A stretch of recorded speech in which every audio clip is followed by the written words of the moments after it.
everybody, Nick Costa here, and today we'll be demoing a Ludwig Classic Maple drum set. You may have seen the unboxing video a few weeks ago, but in case you didn't, it's a 3-piece drum kit, and it's an 8x12 rack tom, a 14x16 floor tom, and an 18x22 kick drum. Finish on this drum set is electrostatic orange, and as always with the Classic Maple series, they are 7-ply maple shells with a 45-degree interior bearing edge and a 1/16 slight roundover on the outside.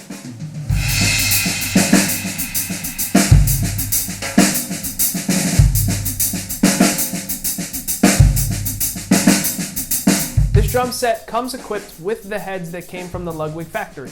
So on the toms we have clear emperors on the top, clear ambassadors on the bottom, and for the kick drum we have a PS3 Smooth White for the reso side and a PS3 Clear for the batter side.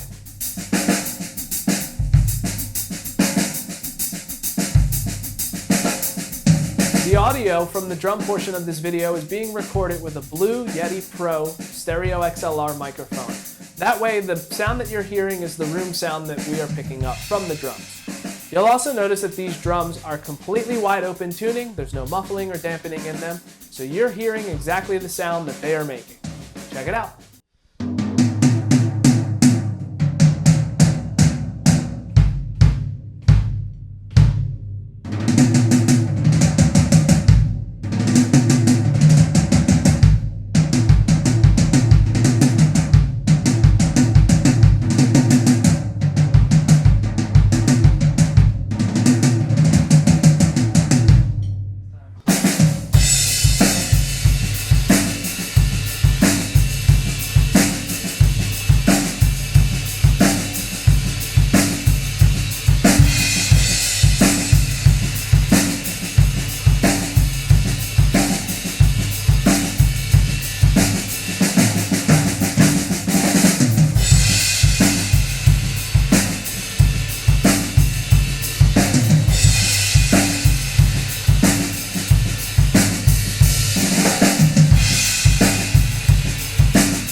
My initial reaction of this drum set is that it was very bright with the attack.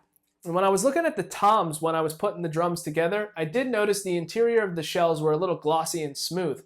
So it's probably some kind of a clear coat lacquer or something that Ludwig is doing to the inside of the drums to brighten them up. For the hardware on this drum kit, I do have triple flange hoops on the toms just to kind of make them sing and resonate a little bit. Like I mentioned in the unboxing video, I went with the standard size lugs for the kick drum and the mini lugs for the toms. And the reason why I did that was more of an aesthetic thing. When you look at the drum set from far away, it all looks nice and proportional. It doesn't look like anything's out of place.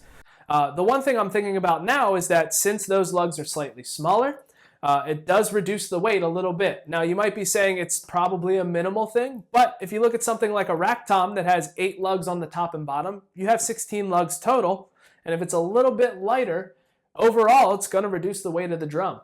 The really cool thing about these toms is that they don't feel heavy, they don't feel bulky, but they feel nice and sturdy and well built. So I know that the hardware on these drums probably won't give me any trouble in the foreseeable future. Besides that, on the floor tom, I went with the standard keystone brackets. They do look big and bulky, but they are lightweight. So again, nice and sturdy, but they're not weighing down the drum at all. The other really cool thing is that the floor tom legs did come with memory locks from Ludwig. So I didn't have to worry about running out and buying memory locks or taking them off of other floor tom legs and putting them on. Basically, I was able to set up the floor tom, set the memory locks, and now I know every time I set up this floor tom, it'll be set up for the same height every time. For the rack tom, I did go with a Vibraband hoop, along with a keystone bracket to go on the Vibraband hoop. The only downfall with that is that that keystone bracket doesn't fit my current hardware setup. So if you are somebody who uses DW hardware, just make note that the L arms on DW hardware is a little bit bigger than what Ludwig has with their hardware, so those keystone brackets will not fit. If you're going with Gibraltar hardware, Ludwig hardware, anything that uses a smaller L arm, it'll fit just fine. Unfortunately, I did have to go with a standard bracket to go on the Vibraband mount, but the good thing is that it did fit. I didn't have to worry about doing any kind of alterations or adjusting the Vibraband mount. It just fit right on with screws and had no problem with it. And that is it. Thank you for checking out this demo video. We'll see you soon. Bye.